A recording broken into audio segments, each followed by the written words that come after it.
आपका यूनिक प्रज्ञान यूट्यूब परिवार में मैं प्रज्ञान सर हार्दिक स्वागत करता हूं, वंदन करता हूं, अभिनंदन करता हूं। प्यारे साथियों, सुबह के 5 बज चुके हैं। जिस प्रश्नोत्तरी 50 का आप बेसब्री से करते हैं इंतजार, आपकी चहती प्रश्नोत्तरी 50 लेकर के आपके बीच उपस्थित हूं। मुझे आशा ही नहीं पूर्ण विश्वास है कि प्रश्नोत्तरी 50 का नियमित अवलोकन करेंगे तो आपकी तैयारी बेहतर होगी और एग्जाम में आप अच्छे अंकों के साथ उत्तीर्ण होंगे। इसी उद्देश्य को ध्यान में रख करके प्रश्नोत्तरी 50 प्रतिदिन सुबह 5 बजे आपको दी जाती है, जिसका मुख्य उद्देश्य है आपके अध्ययन का आपको रिवीजन कराना। वन लाइनर शैली में 50 महत्वपूर्ण प्रश्नों को प्रतिदिन सुबह सुबह आप करते हैं रिवाइज। अगर आप इस रिवीजन श्रृंखला से जुड़ना चाहते हैं तो वीडियो को लाइक और शेयर, चैनल पर पहली बार में चैनल को सब्सक्राइब करके बगल में बने हुए बेल आइकन से ऑल बटन को प्रेस करना बिल्कुल ना भूलें। तो साथियों, पाठचर्या प्रारंभ करें उससे पूर्व देखते हैं आज का प्यारा सा सकारात्मक विचार। सपने और लक्ष्य में साथियों एक ही अंतर है। सपने के लिए बिना मेहनत की नींद चाहिए, वहीं लक्ष्य के लिए बिना नींद की मेहनत। तो जीवन में अगर सफल होना चाहते हैं तो अपने आप को संयमित रखिए, धैर्यवान रहिए और नियमित लक्ष्य के प्रति एक एक कदम बढ़ते रहिए, निश्चित सफलता मिलेगी। इसी विचार के साथ देखते हैं प्रश्नोत्तरी 50 का पहला प्रश्न। पहला प्रश्न आपका, महाराज जसवंत सिंह ने भाषा भूषण की रचना किस ग्रंथ के आधार पर की? भाषा भूषण की रचना जसवंत सिंह ने किस ग्रंथ के आधार पर की थी? जवाब हो जाएगा जयदेव के चंद्रा लोक। दूसरा प्रश्न, उत्तरायण नाटक के नाटककार कौन है? उत्तरायण नाटक का नाटककार पूछा जा रहा है आपसे। जवाब में आपने राम कुमार वर्मा को चुना, तो सही जवाब है आपका। प्रश्न संख्या 3 है कि आत्मबोध किसकी रचना है? आत्मबोध का रचनाकार गोरखनाथ को चुना आपने, सही जवाब है आपका। प्रश्न संख्या 4 है कि हरिऔध को आधुनिक काल का सूरदास किसने कहा? अयोध्या सिंह उपाध्याय हरिऔध को आधुनिक काल का सूरदास किसने कहा है? जवाब हो जाएगा डॉक्टर गणपत चंद गुप्त ने। प्रश्न संख्या 5 है कि दो पंक्तियों के बीच काव्य कृति के रचनाकार कौन है? दो पंक्तियों के बीच काव्य रचना लिखी गई है राजेश जोशी द्वारा। छठवां प्रश्न, जितने लोग उतने प्रेम के रचनाकार कौन है? जितने लोग उतने प्रेम कृति लीलाधर जगुड़ी द्वारा 2018 ईस्वी की लिखी गई रचना है और यह रचना व्यास सम्मान से सम्मानित। ब्रज कोकिल नाम से प्रसिद्ध रचनाकार कौन है? ब्रज कोकिल नाम से प्रसिद्ध रचनाकार सत्यनारायण कवि रत्न। आठवां प्रश्न है कि स्त्री की सफलता पुरुष को बांधने में है किंतु सार्थकता पुरुष की मुक्ति है। बाण भट्ट की आत्मकथा में यह कथन किसका है? स्त्री की सफलता पुरुष को बांधने में है किंतु सार्थकता पुरुष की मुक्ति है। बाण भट्ट की आत्मकथा में यह कथन है महामाया भैरवी का। आचार्य हजारी प्रसाद द्विवेदी जी द्वारा लिखा गया है यह। नौवां प्रश्न, किस ग्रंथ में चंद्रवरदाई को छप्पयों का राजा कहा गया है? चंद्रवरदाई को छप्पयों का राजा किस ग्रंथ में कहा गया है? तो शिव सिंह सरोज में, शिव सिंह सेंगर द्वारा। स्वर्ग की झलक, अंधी गली एकांकी के लेखक कौन है? स्वर्ग की झलक, अंधी गली दोनों ही एकांकियां उपेंद्र नाथ अष्ट की हैं। 11वां प्रश्न है कि जिंदगी और गुलाब के फूल किसका कहानी संकलन है? जिंदगी और गुलाब के फूल कहानी संकलन उषा प्रियम बदा का है। सूरज चमके आधी रात यात्रा वृतांत के लेखक कौन है? सूरज चमके आधी रात यात्रा शायद लिखा गया है हिमांशु जोशी द्वारा। 13वां प्रश्न है कि त्रिशंकु कहानी संग्रह के रचनाकार कौन है? त्रिशंकु कहानी संग्रह का रचनाकार मन्नू भंडारी है। सुनहले सहवाल के रचनाकार कौन है? सुनहले सहवाल अज्ञेय द्वारा लिखी गई रचना 1966 ईस्वी की रचना है। 15वां प्रश्न है कि कविता अपने मूल रूप में जीवन की आलोचना है किसने कहा है? कविता अपने मूल रूप में जीवन की आलोचना है, यह कथन मैथ्यू आर्नाल्ड का है।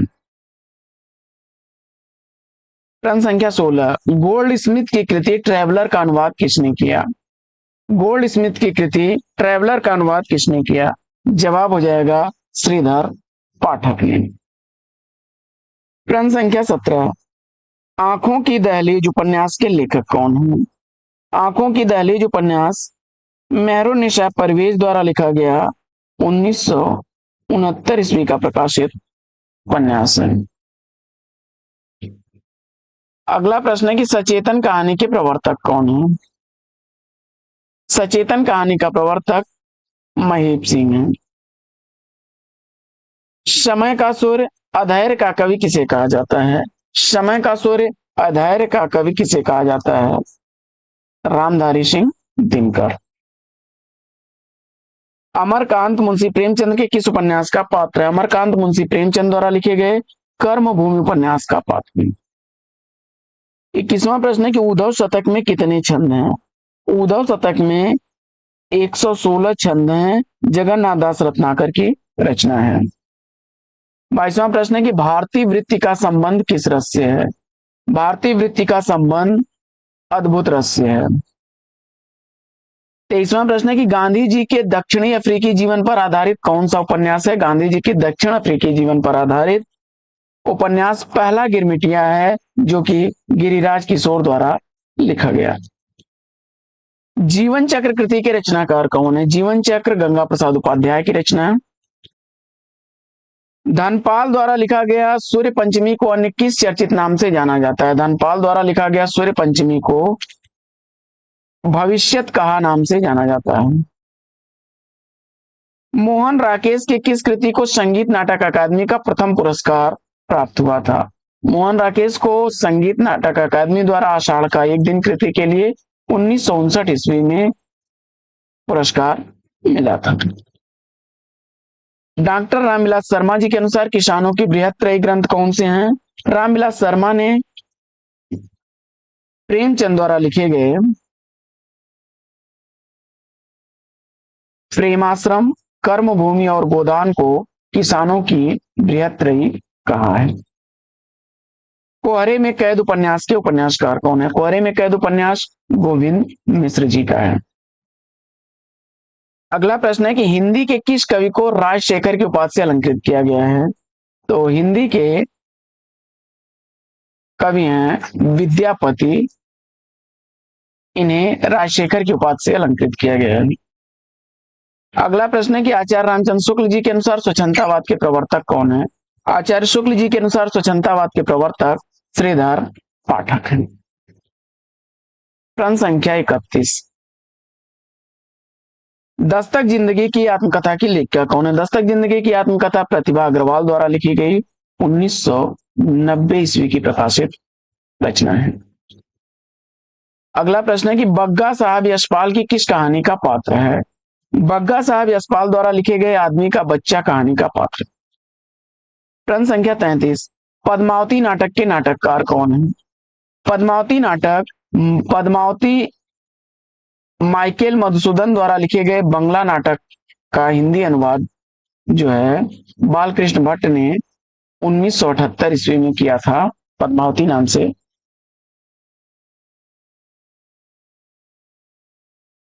हिंदी में गीत नाट्य की पहली रचना कौन सी मानी जाती है? तो करुणालय को माना जाता है, जयशंकर प्रसाद द्वारा लिखी गई 1912 ईस्वी की प्रकाशित रचना है। अगला प्रश्न है कि पृथ्वी का कृष्ण पक्ष किसकी रचना है? पृथ्वी का कृष्ण पक्ष कैलाश वाजपेयी की रचना है। 36वां प्रश्न है कि हल्दी घाटी वीर रस प्रधान प्रबंध काव्य के रचनाकार कौन है? हल्दी घाटी वीर रस प्रधान प्रबंध काव्य श्याम नारायण पांडे जी का है। अगला प्रश्न है कि स्मृतियों के झरोखे से किसके जीवन पर आधारित जीवनी है? स्मृतियों के झरोखे से यह बिंदु अग्रवाल द्वारा लिखी गई भारत भूषण अग्रवाल की जीवनी है। लाल चीन उपन्यास के लेखक कौन है? लाल चीन उपन्यास ब्रजनंदन सहाय का है।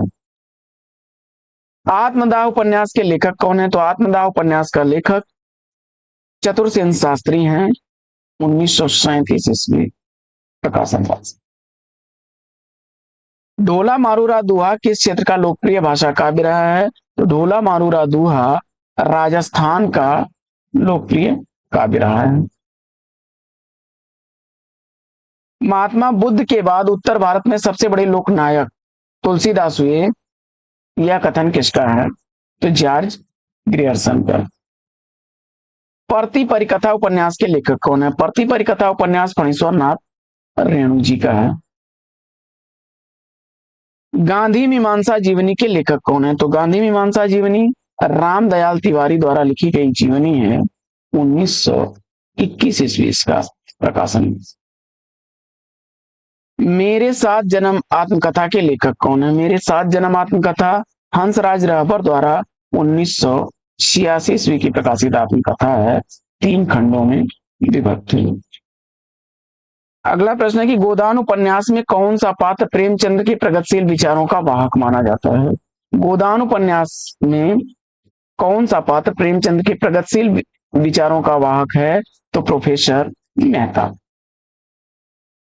प्रेमचंद्र शताब्दियों से पद दलित, अपमानित और उपेक्षित कृषकों की आवाज थे, यह कथन किसका है? तो जवाब हो जाएगा आचार्य हजारी प्रसाद द्विवेदी जी का।